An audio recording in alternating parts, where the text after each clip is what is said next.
തൊട്ടടുത്ത ജില്ലയായ പത്തനംതിട്ടയിൽ എന്ത് സംഭവിക്കും എന്ന് നോക്കാം. നന്ദുഷ അവിടെ നിന്ന് ചേരും. നന്ദു, ഈ ശബരിമലയെങ്ങാനും ഈ തദ്ദേശ തെരഞ്ഞെടുപ്പിൽ അതിന്റെ ഒരു ഇമ്പാക്ട് ഉണ്ടാവുകയാണെങ്കിൽ അത് ഏറ്റവും കൂടുതൽ പ്രതിഫലിക്കേണ്ട ജില്ല പത്തനംതിട്ടയാണ് നിശ്ചയമായും.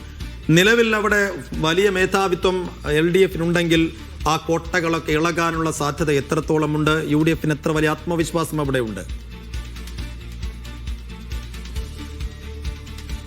സൈഫു, ശബരിമല വിഷയം പത്തനംതിട്ട ജില്ലയിൽ ചർച്ചയാകും എന്ന കാര്യത്തിൽ യാതൊരു സംശയവുമില്ല. പക്ഷേ കോട്ടകൾ ഇളകിയാലും അത് ആരിളക്കും എന്നുള്ള കാര്യത്തിലാണ് നിലവിൽ സംശയം. കാര്യം UDF-ഉം BJP-യും ശക്തമായ പോരാട്ടമാണ് LDF-നെതിരെ വിവിധ നഗരസഭകളിലും ഗ്രാമപഞ്ചായത്തുകളിലും നടത്തിയിട്ടുള്ളത്. നമുക്കറിയാം, കഴിഞ്ഞ തവണ ഈ ശബരിമലയിലെ ഇതേ സംഭവ വികാസങ്ങൾ കൂടി കണക്കിലെടുത്താണ് പന്തളം നഗരസഭയിൽ ഒരു വലിയ മുന്നേറ്റം BJP-ക്ക് നടത്താനായത്. നഗരസഭ രൂപീകരിച്ച ശേഷം രണ്ടാമത് നടത്തിയ ഇലക്ഷനിൽ LDF-ന്റെ കോട്ട പൊളിച്ചുകൊണ്ടായിരുന്നു BJP-യുടെ വിജയം. അതേ വിജയം തന്നെ അവർക്ക് ആവർത്തിക്കാനായ പന്തളത്ത് ഇത്തവണയും BJP തന്നെ ആയിരിക്കും ഭരണം നേടുക എന്നുള്ളത് ഉറപ്പാണ്. മറ്റു നഗരസഭകൾ പത്തനംതിട്ട, തിരുവല്ല, അടൂർ നഗരസഭകളാണ്. ഈ നഗരസഭകളുടെ ഭരണമാറ്റമാണ് UDF മുന്നോട്ട് വയ്ക്കുന്ന പ്രധാന അവരുടെ പ്രതീക്ഷ. അടൂരിൽ ഉൾപ്പെടെ ഭരണം പിടിക്കുമെന്നാണ് UDF അറിയിച്ചിട്ടുള്ളത്. കഴിഞ്ഞ തവണ ഈ കോൺഗ്രസ് ആയിരുന്നു പത്തനംതിട്ട നഗരസഭയിലെ ഏറ്റവും വലിയ ഒറ്റകക്ഷി. പക്ഷേ CPM, SDP-യുടെയും അതോടൊപ്പം സ്വതന്ത്രരുടെയും ഒക്കെ പിന്തുണ വാങ്ങിക്കൊണ്ട് തന്നെ പത്തനംതിട്ട നഗരസഭ പിടിക്കുന്ന ഒരു സംഭവവികാസമുണ്ടായി. അതോടൊപ്പം ജില്ലാ പഞ്ചായത്തിന്റെ ഭരണം ഇത്തവണ UDF തിരിച്ചു പിടിക്കുമെന്നാണ് അറിയിച്ചിട്ടുള്ളത്.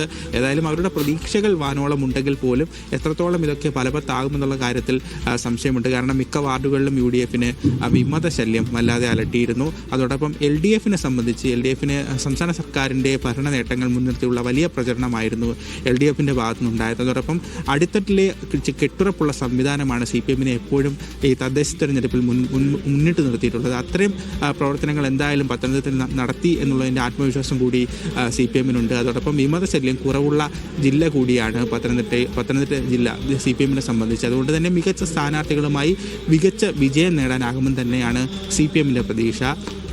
BJP-യും വിവിധ പഞ്ചായത്തുകളിലും അതോടൊപ്പം നഗരസഭകളിലും കൂടുതൽ സീറ്റുകൾ നേടാനാകുമെന്നും കഴിഞ്ഞ തവണ നേടിയ 3 ഗ്രാമപഞ്ചായത്തുകൾ നിലനിർത്തിക്കൊണ്ട് തന്നെ കൂടുതൽ പഞ്ചായത്തുകൾ നേടാനും അവർക്കാകുമെന്നാണ് അവർ പ്രതീക്ഷിക്കുന്നത്. കോട്ടാങ്ങൽ ഉൾപ്പെടെയുള്ള പഞ്ചായത്തുകളിൽ റാന്നി മേഖലകളിലും SDP-ക്കും ശക്തമായ സാന്നിധ്യമുണ്ട്.